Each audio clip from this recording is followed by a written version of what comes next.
And holy cow, absolutely insane. All right, so what we got here is a big old badger hole. Like you guys saw in my previous video, I found 2 holes next to each other, and those holes were kind of caved in. This one right here, you're gonna see how it will go clear back in there. I mean, it is insane how deep that thing is. This one's definitely fresher than the other 2 that I stumbled upon, and you can see the trap I've set. It's a Conibear. It's honestly not the right size. I need a 220. I have a 110 set here. So I have it set up to where the rod is kind of blocking this spot here, so if he ever comes in or if he's gonna go down, he's gonna hit the trigger right there. That'll trip, kill him instantly. Just have this one set here. We got another hole on a different farm just a couple miles away, so we're gonna go check that one out. For these holes here, you want to use a 220, which is what we'll see at the other hole, so I'll show you guys what that looks like. It's a little bit bigger and it'll be easier to set on a bigger hole like this. Other than that, just trying to do a little bit of wildlife management, just trying to get these things from digging holes out in our fields and in our driveways and along our fence lines. So as long as we can kind of get those taken care of here within the next couple weeks, I think we'll be doing all right. But yeah, you definitely don't want to be driving along and popping a tire in one of these holes, or even stepping in one, twisting your ankle. But you know, it is what it is. At the end of the day, we want to make sure that we can get what we can, and we'll be happy with what we get. These Conibear traps, I like to be super careful with. And what I mean by that is that I don't normally just set them out wherever I want to put them. And there's actually laws how far it needs to be here from the road, which I am. And same as with the other one, you'll see we'll be kind of out in the middle of nowhere here.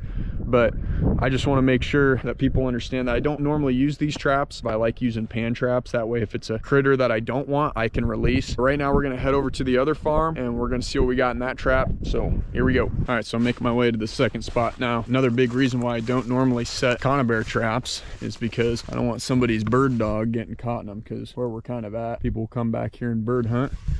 Sometimes, whether they have permission or not, it kind of stinks, but can't help it. It's kind of inevitable. You know, people are going to do what they do. Granted, this is extended family's property. Of course, I still ask whether or not I can come out here, do a little trapping or do a little fishing. That's just the art of it, guys. You got to make sure to do what's right, make sure to do what's best. When I was fishing out here one time, this was a couple of years back, I was actually out in the middle of the pond on our little paddle boat fishing. Right along this bank here, I saw a mink. I've only seen one mink before in my life, and it was that one time, which I thought was really cool. Out here, there's always a bunch of muskrats. When I came out here the other day trying to find some spots for muskrats, I was not finding anything. The only thing I found was this hole that we're gonna be coming to here shortly. Hopefully, this hole's got something in it. All right, let's see what we got. Did we get anything?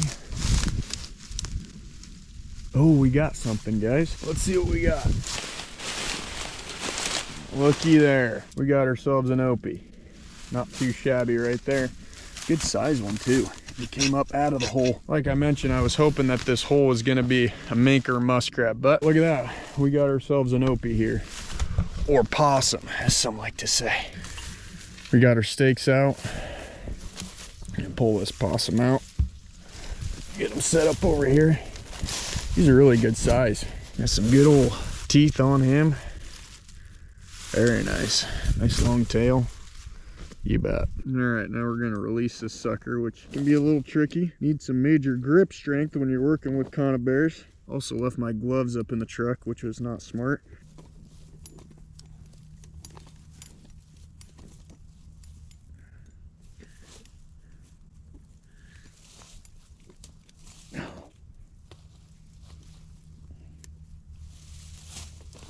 What I like to do is be able to press down. What you do is you hook it in. So as you can tell, it's hooked in right here. So that's locked in. I got to do it on the other side. So we got one side done. See if we can get the other side. 5 minutes later. I tell you what, when you have gloves, it makes a huge difference. Makes a big old difference. There we go. Oh, I had it. Had it for a second, lost it.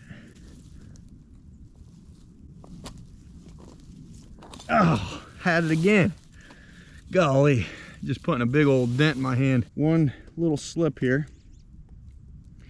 My fingers are gonna be pinching like no other. And I'm right there every single time. Right there. Right there. Got it. So like I mentioned at the other farm, so he stuck his head in there which tripped the trigger right back here. Don't worry, this trap isn't gonna go off right now. Reason being is because I got those hooks in place. So he's not going anywhere and I'm not gonna get caught or anything. But once he flipped that trigger here, boom, latch down and he dies. What I like to do is make sure to have this actually in place so that way this guy can get out. And there we go. And now we got a conibear that's ready to be set again. Get it opened up here.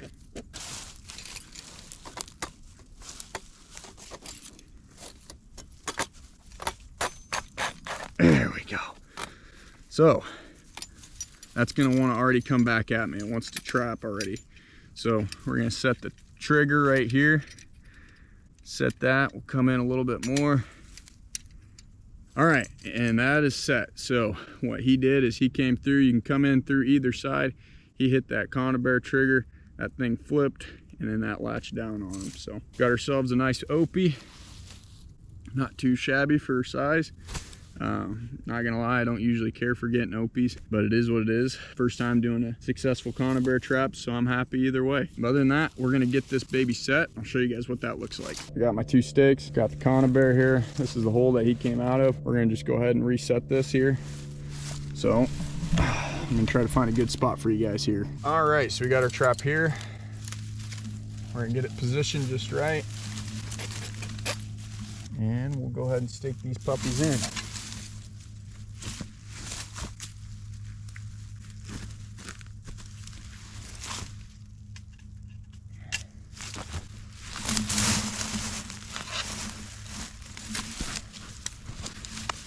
All right, and we got our 2 latches unlatched, so that way when he comes through, the moment he hits that, boom, it's gonna flip. It's gonna catch him like it did last time, and that'll be it. I'm gonna put a little bit more grass up top here, just to kind of cover that opening up top.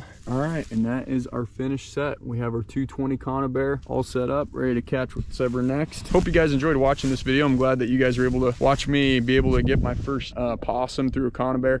Like I mentioned, I don't really care for getting possums. I wish it was more of a raccoon or a mink or a muskrat, but it is what it is. Other than that, thank you guys for watching. Make sure to stay tuned, and we'll see you in the next one.